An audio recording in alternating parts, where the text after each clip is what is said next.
आज आहे संडे आणि अजय गेलेला हॉस्पिटलला. आज मॉर्निंगलाच पिकअप होतं त्यामुळे हो आंघोळ करू थांब. ऑलमोस्ट घरातली कामं झालं, फक्त आवरायचं आहे आता माझं आणि अन्वीचं. अजय सकाळीच निघून गेलेला आहे, त्याचं आवरून जेवण व्हायचं आहे अजून आमच्या दोघांचं पण.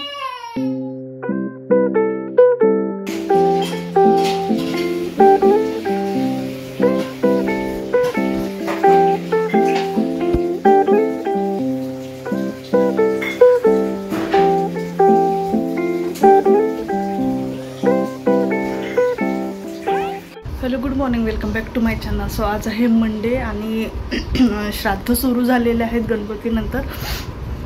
आणि आज आमच्या इथला श्राद्ध आहे, म्हणजे अजयचा बाबांचं श्राद्ध आहे. सो त्यांचं असतो श्राद्ध आहे. सो आज सप्तमीचं श्राद्ध असल्यामुळे आज संध्याकाळी आम्ही सगळे करणार, कारण मॉर्निंगला सगळे बिझी असतात. भाऊची पण स्कूल असते, सोनताईचं पण तिचे कामं असतात, स्नेहत पण स्कूलला गेलेला असतो, अजयचं पण असतं मॉर्निंगला, माझी पण अन्वीच्या मागे सगळी धावपळ सुरू असते. सो त्यामुळे मग आम्ही ठरवलं की संध्याकाळलाच करायचं. आई पण आले आहेत गावावरून काल संध्याकाळलाच. आणि थोडंसं काल मॉर्निंगचं एक क्लिप मी ऑलरेडी इथे समोर ॲड केलेली आहे, कारण थोडंसं मिस झालं होतं हे ते माझ्याकडून, आणि त्यामुळे मग या व्हिडिओच्या स्टार्टिंगला मी ॲड केली. आणि आजपासून अन्वीचं सुरू झालेलं आहे प्रोटीन डे. सो त्यांनी चार्ट पाठवलेला आहे, त्या चार्टनुसार त्यांना टिफिनमध्ये जे पण काही खाण्याचं आहे किंवा प्रोटीनयुक्त पदार्थ आहे ते द्यायचं आहे. सो आज दिली आहे ॲपल आणि चणेपुरी द्यायची होती. सो सगळ्यांसाठीच मी चणेपुरी बनवली आहे, कारण एकटीसाठी बनवायला गेलं तर भरपूर वेळ जातो, मग पुन्हा दुसरं स्वयंपाक करा. आणि तसं पण मी मॉर्निंगला भरपूरदा बनवतेच, त्यामुळे म्हटलं सगळ्यांसाठीच बनवते. आणि आता जवळपास 12-10 झाले. सो अजून माझ्याकडे 10 ते 15 मिनिट बाकी आहे. सो त्याआधी मी पूजा करून घेते फोटोची आणि नैवेद्य चढवते. सो असं म्हणतात की ज्यांची डेथ झाली किंवा जेव्हा श्राद्ध करतो आपण, त्यांच्या आवडते वस्तू बनवायच्या असतात.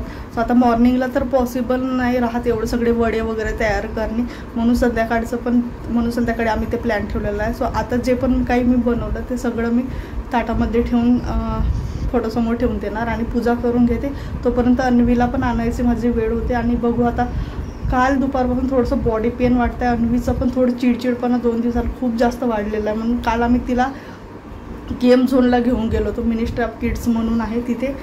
तर तरी पण एक असं ना, तिची तब्येत मागे खराब झाली होती, तेव्हापासून कफ कंटिन्यू अजूनही आहे. सो बघते आज संध्याकाळला तिला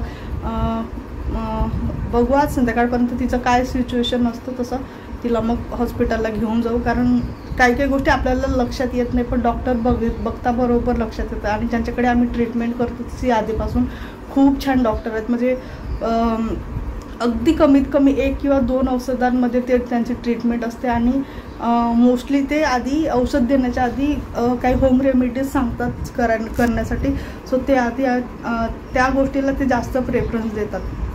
सो त्याच्यामुळे खूप जास्त तिला औषधांवर पण डिपेंड ते नाही ठेवत. सो बघू आता काय संध्याकाळपर्यंत काय तिची सिच्युएशन असते, नाहीतर मग घेऊन जाऊ. कदाचित कधी काय होतं ना, आपल्याला लक्षात येत नाही, पण डॉक्टर लोकांना लक्षात येतं. आणि जसं जसं मुलांचं वय वाढतं वेगवेगळे चेंजेस होतात बॉडीमध्ये. त्यानंतर चिडचिड करणे, कधी असं होतं ना की त्यांना जसं आता तिला बोलून तेवढं स्पष्ट सांगता येत नाही. सो त्या मार्गाने रडून एखादी गोष्ट करवून घेणे किंवा सांगणे, हे असं प्रकार लहान मुलांमध्ये भरपूर असतात. तर चला, वेळ वाया नाही घालवत, आपण पूजा करून घेऊ पटकन.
नाही ती असू दे तिथेच.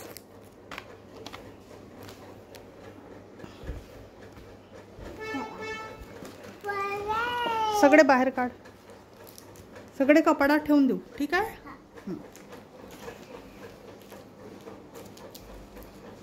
ते तिथं नाही, ते कपाटामध्ये ठेवू दे. ओ काकांचा आलं.